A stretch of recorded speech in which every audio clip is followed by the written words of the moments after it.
Little recap. It's late 1963, and the city of New Grandewell is being torn apart by a county-wide crime wave. People are vanishing, being abducted, or turning up dead, with no clear leads as to why.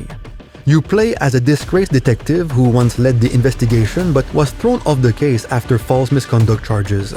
Refusing to give up, he follows the last lead he has left, the abandoned New Grandewell Lunatic Asylum. But as soon as he arrives, he is ambushed by unknown assailants, dragged into the woods and dumped in a shallow grave among corpses. Somehow, he wakes up, clawing his way out into a nightmare. First thing that jumps out at you when you start playing Cultist is how much inspiration it takes from Blood. The enemies, the settings, the weapons, and of course, the challenge. Even though it's sprite-based, you'll still run into some assets, and even bosses, rendered in 3D, which kept their sprite look. The maps are massive, with tons of variety. Episode 1 leans more on the asylum, the forest, and the mines around it, while Episode 2 shifts into the city, but eventually pushes you into the countryside and beyond. Pretty quickly, you realize the cult has locked down the whole area, throwing up tents and barricades to keep anyone from reaching the asylum. Even the shipyard's been seized and sealed, cutting off everything that goes in or out. The cult itself is split into ranks: machete wielders, pistol carriers, shotgun guys, machine gunners, and some lunatics running around with dynamite. One thing you need to learn fast is that even though the game uses sprites, headshots are absolutely a thing. Make their heads explode because it doesn't just save you ammo, it drops them way faster so they don't have time to hit back. And sometimes you get these badass slow motion sequences that make the gore and chaos pop even harder. Small notes. One really useful trick I can give you if you don't want to always run out of ammo. Take your first weapon upgrade on the throw arc for the machete. It literally acts like a sniper rifle. Remember what I taught you. Keep in mind variable humidity and wind speed along the bullet's flight path. Target down. The story is relatively simple, but you'll find scattered notes and journals across the maps that expand on what the hell's going on. There's mention of the will, what the cult seems to worship. You also come across entries from Christopher Holloway, a private investigator hired by the parents of Caitlin Sullivan to look into her disappearance. Other documents reveal more. Notes about an excavation project under the asylum, and research into something they call imbuement. And that brings me to my favorite kind of enemy. Because it turns out the cult isn't the only threat out there. After piercing the first line outpost of the cult, the path leads you down into a pit where they've been dumping bodies. You slog through tunnel flooded with mud, except it's not mud. This is where you run into your first undead enemies, the corpses that some friend down here has been twisting into monsters, cooking them into meat or some shit like that. This guy is basically your Baron of Hell. You first face him in a boss fight, but afterward, that asshole just keeps coming back, and usually in bigger numbers. Moving through a forest so dark you can't see shit, you have to track down the bridge mechanism to lower it. Pro tip, start with the one near the crates, cause the zombies only spawn after you grab the one near the truck. You're ambushed by a horde of slow but Olympic level zombies, having to hold on your ground while the bridge goes down so fucking slow.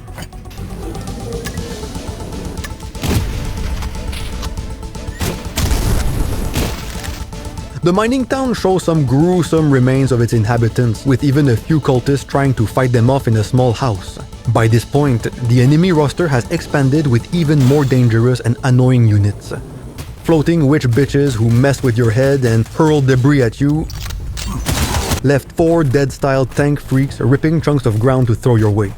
Weird, what the fuck is even that big-mouth running abomination that spits acid blood? Oh, and new cultist units, heavily armored gas mask bastards who soak up a ridiculous amount of fire before going down. Did I mention the snipers? Yeah, they're here too. Sounds bad, but once you spot their little laser dots, just dive into cover and you'll be fine.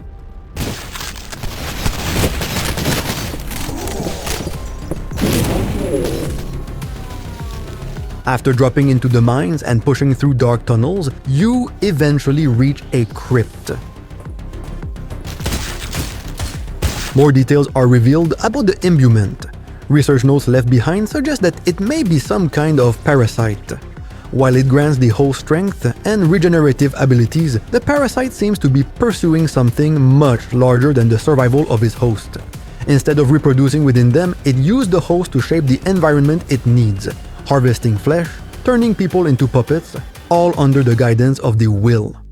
The ultimate goal appears to be the creation of a body for that greater being. Skeletons claw their way out of the ground and you're forced into cramped corridors, sometimes half-flooded until you finally break out into a chapel near the asylum. And of course, another boss.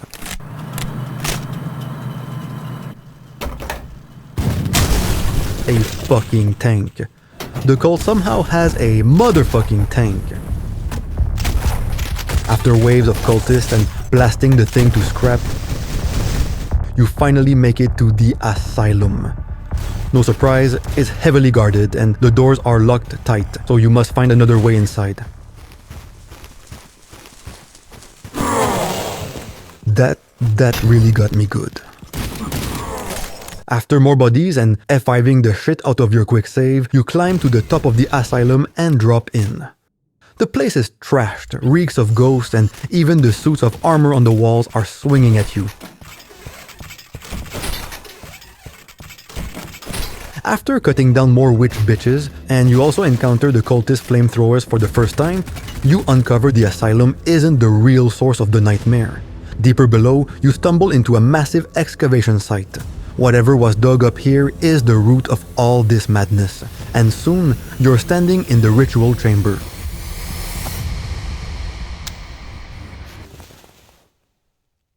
It is done. This is what the cult was doing, harvesting flesh through their enslaved followers to piece together this abomination.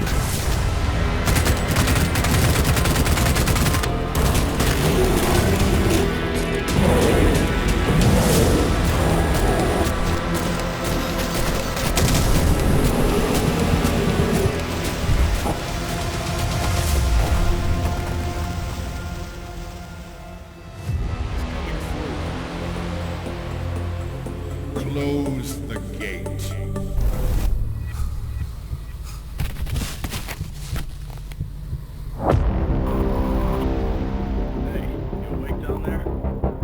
The interlude starts with you taking on the role of a policeman pulling a night shift at the station. Things quickly turn to hell when the cult attacks. I don't recognize him, and he's... Hold on. Hey, sir, I asked you to wait in the lobby. What are you... Holy shit!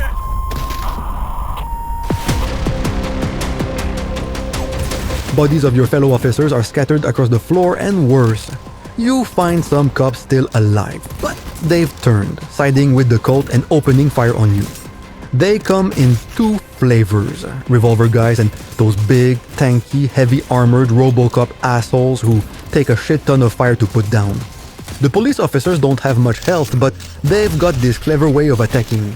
You'll hear them cock their guns, but they won't fire until you step into their line of sight or until a few seconds tick down, then they unload.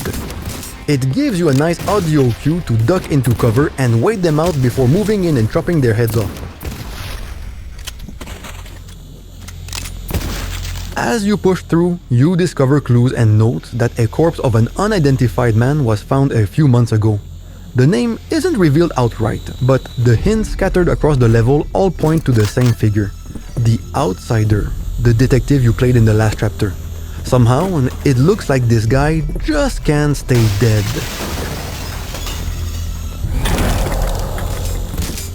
After defeating a boss that looks like the church's tank repurposed for something far worse, Chapter 2 kicks off with the Outsider clawing his way back from the grave once again. Preparations will begin immediately. We must restore the connection.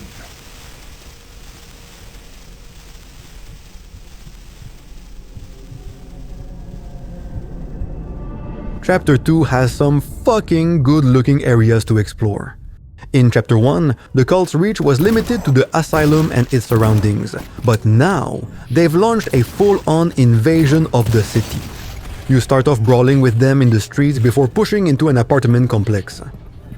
That's when you really notice how much more horror-focused this chapter is compared to the first. You run into your first new monster, fast, long-arm freaks that would normally be easy shotgun targets. Except you're in total darkness. And since the shotgun's a two-hander, you can't hold the lighter at the same time. So you're basically blind, stuck with your pistol and lighter while trying to drop them before they tear you apart. After a quick pull game, you drop into the sewers, where more undead bastards wait, this time in the water, slowing you down and making the fight a real bitch. From there, you stumble into the underground parking of a mall, completely drowned in darkness. Naturally, a horde of undead sons of bitches rushes you.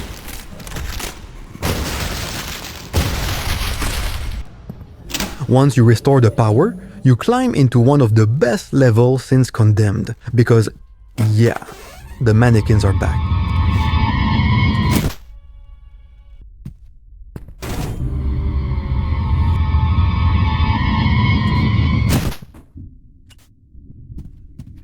They stalk you around the place, and it only gets worse.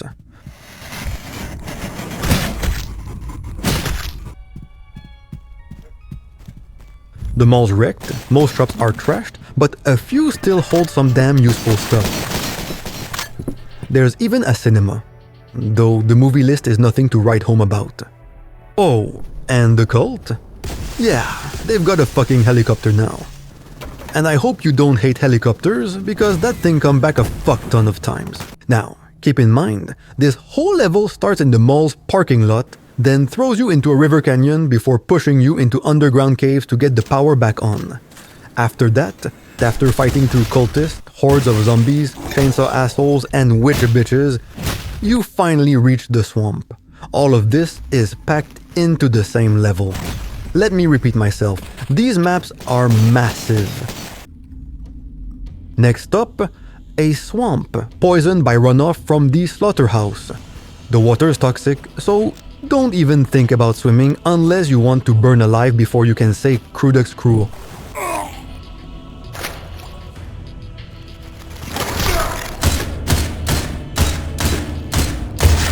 The swamp zombies. They rise up in groups, dragging themselves out of the muck, sometimes popping up right behind you. What makes them especially irritating here is that they first spawn in large numbers. And with the poisoned water narrowing the safe routes, it's very easy to get boxed in. On top of that, the devs had the brilliant idea to give them an ability that lets them grab and hold you in place, making it simple for the rest to close in and tear you apart. After slugging knee-deep through the filth, you reach the slaughterhouse. I've got to point out again how insanely detailed the levels in this fucking game are. I don't know how a real slaughterhouse is built, but I'm 100% buying this portrayal. The game actually got an update that tweaked ammo availability, and thank God for that. After getting out of the freezer section and pushing through the shipping area, I ended up with almost no ammo left for any weapon, right as 2 Left 4 Dead tank assholes showed up. I had to finish them off with my axe. That was brutal.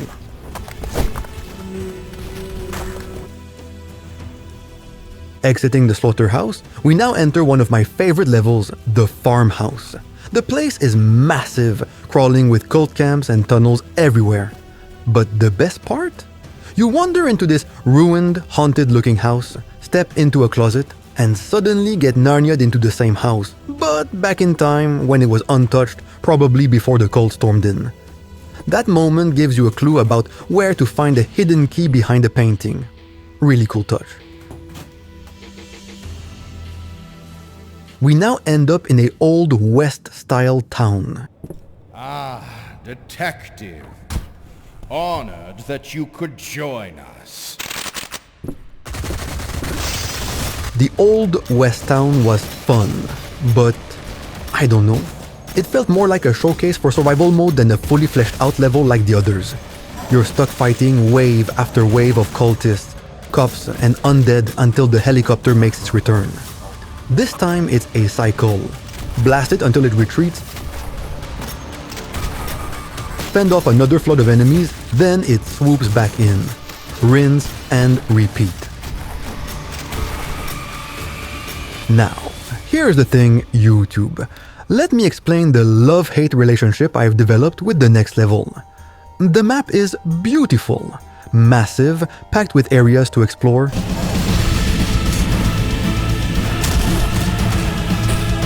You've got a haunted dungeon, a wizard's tower, a pirate cove, even mini-games.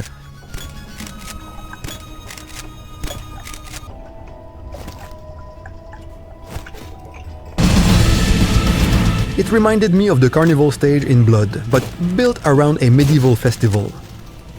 It's also one of the toughest fucking levels in the whole stupid game.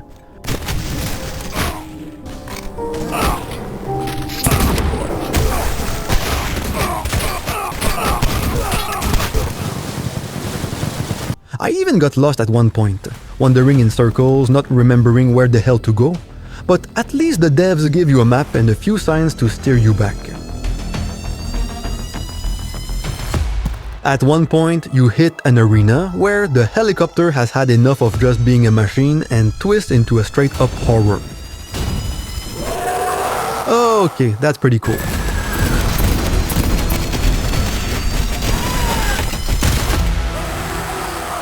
Next up is the train station. Again, just wow! These maps are huge! Not only do you have the station and the trains, but once the train departs, you reach another station. And that one is haunted by a witch bitch. Then board a second one that gets ambushed by the cult, blocking the tracks and unloading on your cart.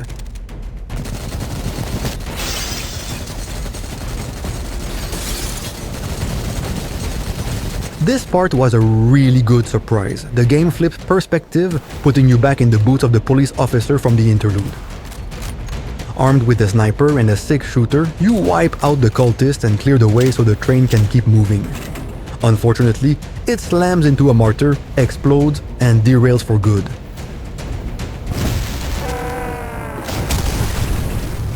But of course, death isn't an option. The game's not over.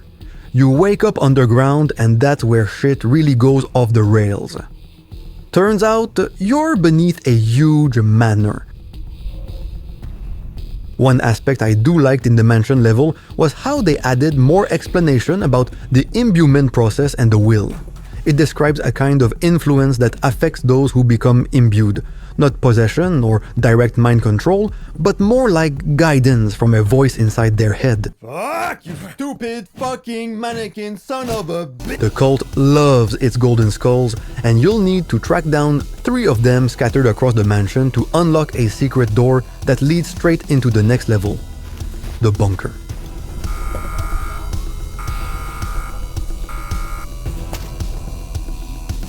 Okay, I've changed my mind and I'm giving the bunker the title of most stupidly difficult levels in the game. I die way too often in these sections. You arrive in these 5-star quarters where you need to find 2 golden skulls to open a door. What makes it brutal isn't just fighting those tough sons of bitches, but the fact that you're stuck in cramped rooms and corridors where explosive and fire would be really useful. Yet you risk damaging yourself at the same time. This whole section is brutal. It's long, packed with enemy variety, and throws everything from narrow quarters to an underground shipyard at you before ending in a boss fight that will eat you alive if you're not stocked up on ammo and dynamite.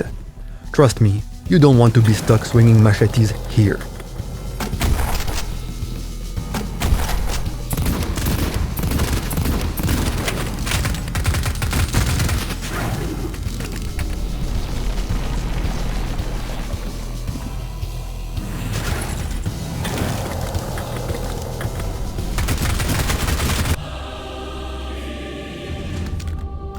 And then, the final level. The boss fight. Kill, detective. No matter, you're too late. Our work is finished. Nothing can stop us.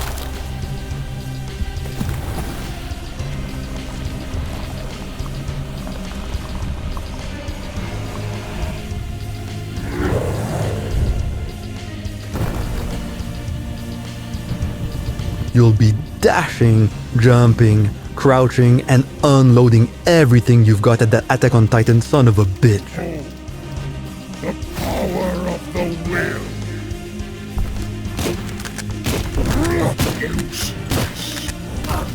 That was a fun boss fight. It's got multiple attacks. He can grab you, do a jump slam, and throw out all kinds of psychic, blood flesh energy attacks. Even the arena itself gets surrounded by that same energy, shrinking smaller and smaller the more damage you deal to him. Detective, wait! You can't. If I die, you die with me. You must realize it by now. We killed you, Detective. Again and again. But here you stand. Your body is imbued with the same power that flows from this gate. It's the only thing keeping you alive.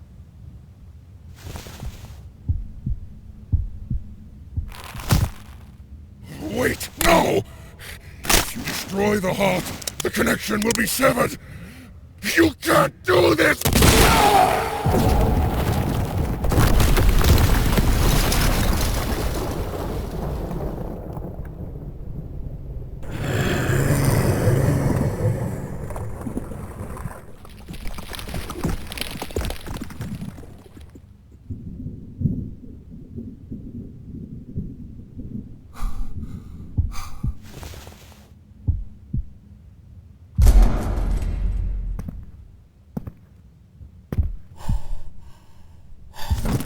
At first, I was skeptical that Chapter 2 being paid DLC was worth it. After playing it, totally worth it.